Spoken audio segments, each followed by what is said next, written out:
एक अनोखा प्यार की कहानी। रजनी की मौत के बाद विनोद बाबू का घर में रहना मुश्किल हो गया था। वे बेमन से अपने घर में आ पाते थे, लेकिन मंजुला के आने के बाद सब कुछ बदल गया। साधारण कदकाठी के विनोद बाबू पहले जैसे तैसे रहते थे, लेकिन दूसरी शादी के बाद वे सलीके से कपड़े वगैरह पहनने लगे थे। वे चेहरे की बेतरतीब बढ़ी हुई दाढ़ी मूंछ को क्लीन शेव में बदल चुके थे।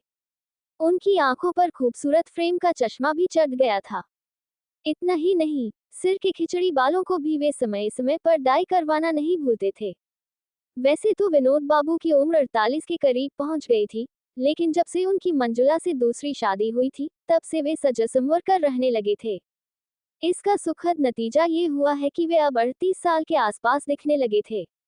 इसी साल नवरात्र के बाद अक्टूबर के दूसरे हफ्ते में विनोद बाबू मंजुला से कोर्ट मैरिज कर चुके थे। तब से उनकी जिंदगी में अलग ही बदलाव दिखने लगा था। पहले वे छुट्टी के बाद भी किसी बहाने देर तक अपने स्कूल में जमे रहने की कोशिश करते थे, लेकिन अब ऐसा नहीं था। अभी शाम के 4:30 बज रहे थे। विनोद बाबू अपनी बाइक खड़ी करके घर में कदम रख चुके थे। वे फ्रेश होने के बाद खुद को तरोताजा महसूस करने लगे थे।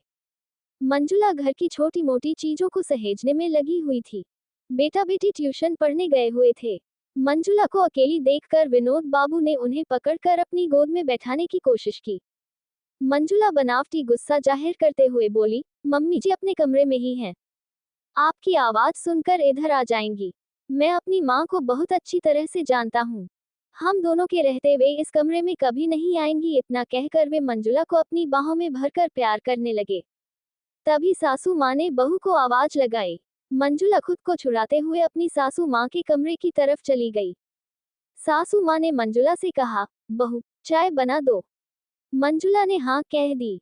वैसे उन्हें पता है कि सास को शाम के समय अपने पड़ोसियों के घर आने जाने की पुरानी आदत है। जब तक वे 2-4 लोगों से जी भर कर बातें नहीं कर लेती हैं, उनका मन ही नहीं लगता है। मंजुला नीले रंग की साड़ी में काफी खूबसूरत लग रही थी। उसने अपने होठों पर हल्के गुलाबी रंग की लिपस्टिक लगा रखी थी। लंबे और खुले बाल उसकी खूबसूरती को बढ़ा रहे थे। सासू माँ के कमरे से लौटने के बाद मंजुला ने विनोद बाबू से कहा, आप स्कूल से थक कर आए हैं, थोड़ी देर आराम कर लीजिए। मैं आपके लिए भी चाय बना कर ला रही हूँ। मंजुला ने कुछ दिन में ही घर की रंगत ही बदल डाली थी। विनोद बाबू की पहली बीवी रजनी कैंसर के चलते गुजर गई थी। तकरीबन 6 महीने तक कैंसर अस्पताल में भाग दौड़ कर अपनी बीवी की वे समय समय पर कीमोथेरेपी कराते रहे थे। वे इधर उधर से पैसे जुटाकर पानी की तरह बहा चुके थे, लेकिन आखिरी बार हुई कीमोथेरेपी के बाद दस्त और उल्टी इतनी ज्यादा बढ़ गई थी कि वे इन्हें अकेला छोड़कर चली गईं। रजनी की मौत के बाद विनोद बाबू का घर में रहना मुश्किल हो गया था। वे बेमन से अपने घर में आ पाते थे, वह भी सिर्फ अपने 10 साल के बेटे और बूढ़ी माँ के लिए। पर सब्र बुरे से बुरे वक्त का सबसे बड़ा मरहम होता है। कई साल गुजर गए थे। पत्नी की मौत के बाद ऐसा लगा था कि विनोद बाबू दोबारा शादी नहीं करेंगे। जब पूरी दुनिया के साथ अपने देश में कोरोना वायरस की शुरुआत हुई, तो वह सबके लिए आफत लेकर आई थी। विनोद बाबू को कोरोना महामारी के दौरान अपने स्कूल में बने सेंटर में काम करना पड़ा था। वे दूसरे राज्यों से आए हुए लोगों की काफी मुस्तैदी से सेवा में जुटे हुए थे, लेकिन उन्हें वहां ड्यूटी करना महंगा पड़ गया था, क्योंकि वे खुद भी कोविड-19 की चपेट में आ चुके थे। साथ ही टीचरों ने एम्बुलेंस बुलाकर विनोद बाबू को अस्पताल में भर्ती करवा दिया था। वे कई दिनों से अस्पताल के वार्ड में पड़े हुए थे। घर पर बेटा अर्नव था। उनका छोटा भाई अपने बीवी बच्चों के साथ अलग रह रहा था। विनोद बाबू अपनी माँ और बेटे के साथ अलग रहते थे। विनोद बाबू से 2 दिन पहले इस वार्ड में मंजुला आई थी। सांवले रंग की मंजुला देखने में काफी दुबली पतली लग रही थी, पर खूबसूरत बहुत थी। रहर कर उनकी नजरें मंजुला की ओर चली ही जा रही थी। 2 दिन बाद रात में विनोद बाबू की तबीयत अचानक ज्यादा बिगड़ने लगी थी। रात की शिफ्ट में काम करने वाले डॉक्टर और नर्स ऊँघ रहे थे। उन्हें भी महामारी के चलते ज्यादा काम करना पड़ रहा था। ज्यादातर मरीज सोए हुए थे। उस रात मंजुला की तबीयत ठीक थी, लेकिन से नींद नहीं आ रही थी। विनोद बाबू की हालत बिगड़ते देख उससे रहा नहीं गया और वह उनके पास आ गई। विनोद बाबू का ऑक्सीजन लेवल कम हो रहा था। छटपटाते देख वह उनके पास आकर बोली, आप पेट के बल लेटकर लंबी लंबी सांस भरने और छोड़ने की कोशिश कीजिए। मंजुला विनोद बाबू की पीठ सहलाने लगी थी। इससे उन्हें राहत महसूस होने लगी थी। कुछ देर में ही उनका ऑक्सीजन लेवल सामान्य होने लगा था। उन्होंने मंजुला का शुक्रिया अदा किया था। एक दिन मंजुला के बगल वाले बिस्तर की अधेड़ औरत मरीज मर गई। उसका बिस्तर अब खाली हो चुका था। वार्ड में दहशत का माहौल बन चुका था, इसीलिए मंजुला को उस रात नींद नहीं आ रही थी। मंजुला को बेचैन देखकर विनोद बाबू से रहा नहीं गया था।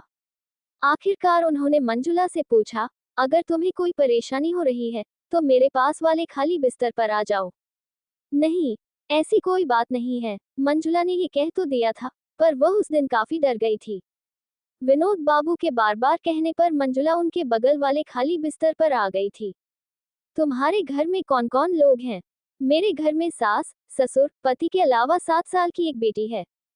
बेटी तो तुम्हें बहुत याद करती होगी। पता नहीं याद करती होगी भी या नहीं, ये कहकर मंजुला उदास हो गई थी। परिवार वाले भी तुम्हें बहुत मिस कर रहे होंगे। ये सुनकर मंजुला थोड़ी देर चुप रही, फिर बोली, ऐसा कुछ नहीं है। मैं आज तक अपनी बेटी के बाद एक बेटे को जन्म नहीं दे पाई हूँ, इसलिए घर के लोग नाखुश हैं। वैसे मेरे शरीर के अंदर कुछ ऐसी परेशानी आ गई है कि डॉक्टर ने साफ कह दिया है कि अब मैं दोबारा मां नहीं बन पाऊंगी। मेरी बेटी अपनी दादी के पास रह रही है। वे सब तो चाहते हैं कि मैं मरूं तो मेरे पति को दूसरी शादी करने का मौका मिले, ताकि उनके घर में बेटे का जन्म हो सके। विनोद बाबू हैरानी से मंजुला के चेहरे की ओर देख रहे थे, इसलिए वे कुछ देर तक चुप रही, फिर बोली, वैसे मैं भी अब उनको शादी करने की इजाजत दे देना चाहती हूँ। विनोद बाबू को ये सब सुनकर झटका सा लगा था। बेटा या बेटी पैदा करना किसी के बस में नहीं होता है। फिर भी आज भी लोग किसी औरत से कैसे उम्मीद रखने लगते हैं कि उनके मन के मुताबिक बेटा या बेटी जन्मे। 21वीं सदी में भी लोगों की सोच नहीं बदल रही है, जबकि आज लड़कियां आसमान की ऊंचाइयों पर उड़ रही हैं। विनोद बाबू मंजुला को समझाने की कोशिश कर रहे थे। एक दूसरे के सुख दुख बांटते हुए अस्पताल में दिन बीत रहे थे। जब मंजुला पूरी तरह से ठीक हो गई और डॉक्टर ने डिस्चार्ज करने की इजाजत दे दी, तब भी उनके घर से कोई नहीं आया था। मंजुला के पति अस्पताल में भर्ती कराने के बाद ये कहकर जा चुके थे, तुम मर भी जाओगी तो मैं तुम्हें यहाँ देखने नहीं आऊंगा। पति की यही नफरत भरी बातें मंजुला को घर जाने से रोक रही थी। वैसे वह भी अपनी सास और पति के रोज रोज के तानों से तंग आ चुकी थी। इधर विनोद बाबू उन्हें घर तक छोड़ने के लिए तैयार थे, लेकिन मंजुला ने उनसे कहा, आप जाए, मैं बाद में घर चली जाऊंगी। विनोद बाबू समझ गए तो उनसे रहा नहीं गया और बोले, चलो मेरे घर चलो। तुम मेरे घर में पूरी तरह से सुरक्षित रहोगी। तुम्हारी भावनाओं का पूरा ख्याल रखा जाएगा। मंजुला जानती थी कि विनोद बाबू के साथ वह वाकई महफूज रहेगी और फिर कुछ सोचते हुए उसने हाँ कह दी। अब मंजुला विनोद बाबू के घर में रहने लगी और इस बात का पता उसके पति और परिवार वालों को चला तो उनके तेवर और सुर बदल गए थे। उन्होंने विनोद बाबू पर मंजुला को बरगलाने का आरोप लगाया था, लेकिन मंजुला अपने फैसले पर अडिग रही थी। विनोद बाबू के परिवार की मदद से मंजुला अपने पति से तलाक लेने के लिए कोर्ट में अर्जी दाखिल कर चुकी थी। तकरीबन 2.5 साल तक केस चलता रहा। जब भी वह अदालत में जाती थी, विनोद बाबू की माताजी उनके साथ रहती थी। तकरीबन 2.5 साल की भाग दौड़ और सामाजिक हिकारत सहने के बाद मंजुला अपने पति से तलाक ले पाई थी। तलाक के अगले दिन यानी दशहरा के बाद अक्टूबर के दूसरे हफ्ते में कोर्ट में ही मंजुला विनोद बाबू की दूसरी पत्नी बनना स्वीकार कर चुकी थी। मंजुला को कोर्ट के आदेश के मुताबिक बेटी को भी अपने पास रखने की परमिशन मिल चुकी थी, क्योंकि बेटी भी अपनी मां के साथ ही रहना चाहती थी। मंजुला अपने सासू मां को चाय पिला चुकी थी। सासू मां चाय पीने के बाद अपनी सहेली के घर जा चुकी थी। अब मंजुला ट्रे में 2 कप चाय लेकर अपने कमरे में हाजिर थी। मंजुला ने जैसे ही टेबल पर चाय की ट्रे रखी, विनोद बाबू ने उसके होंठ चूम लिए। वह भी उनके गले लग गई थी।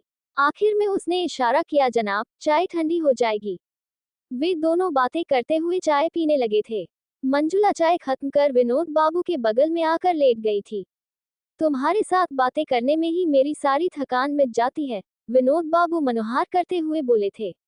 मंजुला ने अपना सिर उनके सीने पर रख दिया। सालों बाद उन्हें ऐसी खुशी मिल रही थी। ऐसे ही वीडियो देखने के लिए हमारे चैनल को लाइक एंड सब्सक्राइब करें। Thanks for watching.